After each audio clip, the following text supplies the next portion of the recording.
Elshita News and Talk. Badan Pusat Statistik Provinsi Jawa Tengah merilis data angka pengangguran di Jawa Tengah berkurang. BPS mencatat jumlah angka pengangguran di Jawa Tengah juga terus mengalami penurunan sejak tahun 2021 hingga 2023. Meski demikian, hingga tahun 2023 ini BPS masih mencatat angka pengangguran sebanyak 1,080 juta orang.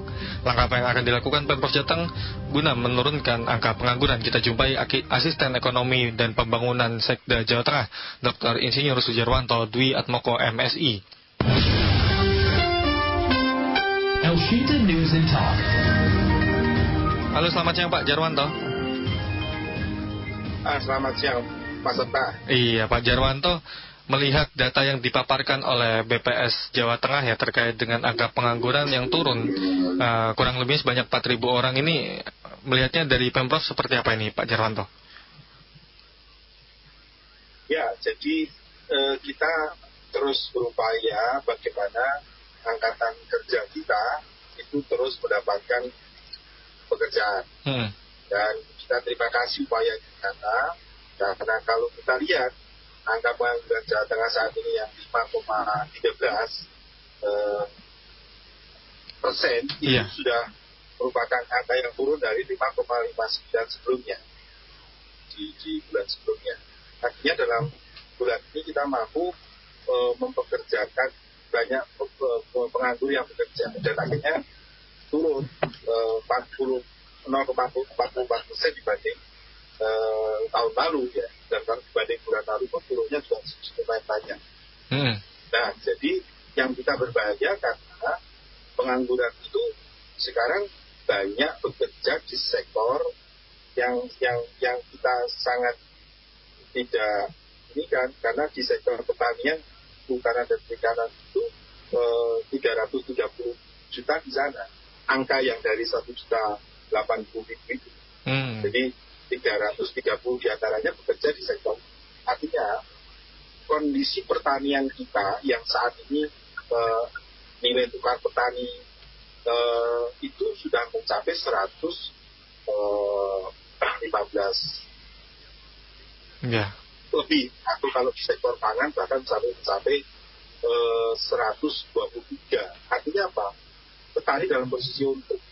Nah, akhirnya banyak orang yang bergiat pada aktivitas di pertanian ini. Jadi sekali lagi ini bagus dalam rangka menciptakan lapangan kerja di sektor kehutanan, pertanian, dan juga perikanan. Nah, kemudian di sektor makan minuman ini adalah penciri khas di sektor UMKM.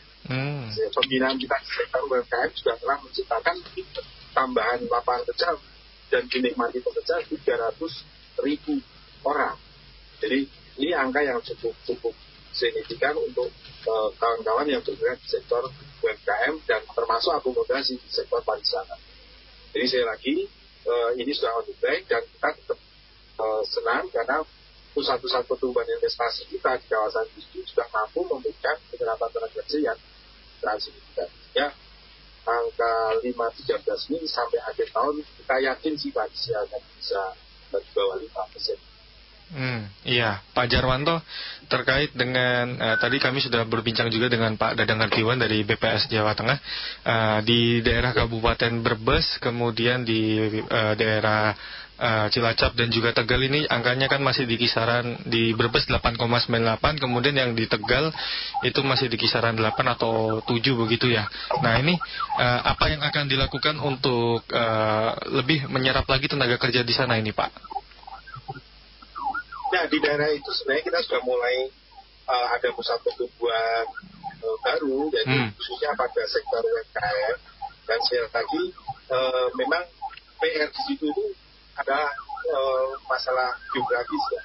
Jadi kantong-kantong penganggurannya sangat jauh dari pusat aktivitas industri. Jadi terutama Brebes Selatan maupun Cilacap Utara. Nah, inilah yang kemudian kita sedang berharap bagaimana tadi keyakinan kita di sektor pertanian yang makin membuat orang terjun juga di pertanian. Kita juga ingin sumbukan UMKM secara baik, digitalisasi UMKM, fasilitasi pemasaran, juga akses permodalan dan anggaran pertanian. Tapi memang mengatasi kantong industri yang ada di wilayah. Ya, berarti solusi yang akan dihadirkan adalah dengan mendekatkan penyerapan lapangan kerja di sana dari sektor pertanian dan juga UMKM di kantong-kantong yang tadi banyak pengangguran. Iya. Untuk industrinya sendiri apakah akan difokuskan di sana juga atau seperti apa ini, Pak? Ya, jadi kalau industri kan kita sudah angka pertumbuhan industri di Brebes itu lumayan tinggi, karena kawasan industri yang diciptakan oleh Brebes sudah sangat bagus ya pada saat tata ruangnya sudah di Brebes Barat dengan Pulau Sari perbatasan itu membuktikan angka yang sangat baik. Jadi artinya termasuk kemudian juga Cilacap ini pertumbuhan Cilacap juga sangat baik. Nanti mudah-mudahan industri juga akan membuat angka serapan yang lebih baik. Target yang akan ditekan ini untuk jumlah pengangguran ini seberapa besar, Pak, persentasenya, Pak? Ya, kita ingin pengangguran kita di akhir tahun nanti di bawah 5 ya, sekitar 4,8-4,9. Berarti itu secara Provinsi Jawa Tengah ya, merata begitu kurang lebih ada di bawah 5 ya? Ya itu angka Jawa Tengah. Jadi artinya ya pasti kita pada saat membangun Jawa Tengah sendiri itu kita juga melihat sebaran angka pengangguran di masing-masing kabupaten kota, dan itu sudah kita bahas dalam proses bangun. Kita juga menargetkan berapa yang bisa dicapai di masing-masing dan wilayah apa yang perlu kita sosialisasi untuk pembukaan lapangan kerja. Iya, tadi juga didapat juga data dari Pak Dadang terkait dengan pertanian, kontribusinya itu untuk angka penyerapan tenaga kerjanya adalah 24,34%. Kemudian industri ada di 20,94%. Tapi untuk kontribusinya ini lebih besar di sektor industri, sementara pertanian dan itu masih berada di 13%. Apa yang akan didorong, Pak, dari pertanian agar kontribusinya ini juga ikut naik begitu, Pak? Saya pikir kita untuk kontribusi pertumbuhan maksudnya di sektor pertanian kita jaga saja, karena di pangan ini pasti akan kalah tumbuh dengan sektor yang sekarang sedang berkembang, yaitu industri. Karena memang itu ciri khas bagaimana kita membangun sebuah wilayah ya. Karena apa? Kebijakan hilirisasi itu artinya pertanian diimbangi juga pengolahan hasil pertanian. Maka klasifikasinya menjadi industri. Jadi sekali lagi, industri yang makin kuat itu yang kita arahkan ke depan adalah industri yang makin mengolah dari produk-produk yang sumber daya kita. Apakah mengolah sumber perkebunan, kopi, coklat, cengkeh, apa segala itu menjadi turunan produk yang jadi itu, atau di pertanian juga mengolah sumber-sumber hasil pertanian itu menjadi misalnya lombok, misalnya ini menjadi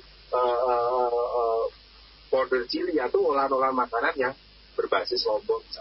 Jadi seperti itu yang kita harapkan, sehingga antara hulu dan hilir sebagai industri itu pertumbuhan industri yang kita dorong itu mampu menjaga tetap produksi pertanian. Jadi pertanian untuk mengekspansi lagi terus berat. Kenapa? Karena Jawa ini berkaitan dengan lahan. Di lahan kita tidak bisa lagi ekspansi. Yang terjadi adalah intensifikasi.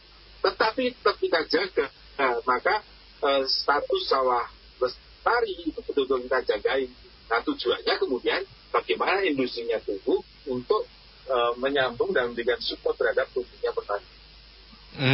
Berarti istilahnya saat ini hilirisasi begitu ya untuk sektor pertanian ke industri. Iya. Terakhir ini, Pak, yang jadi strategi investasi kita geser dari investasi yang padat karya, secara berangsur-angsur kita naikkan bagaimana industri yang mengolah sumber daya kita miliki.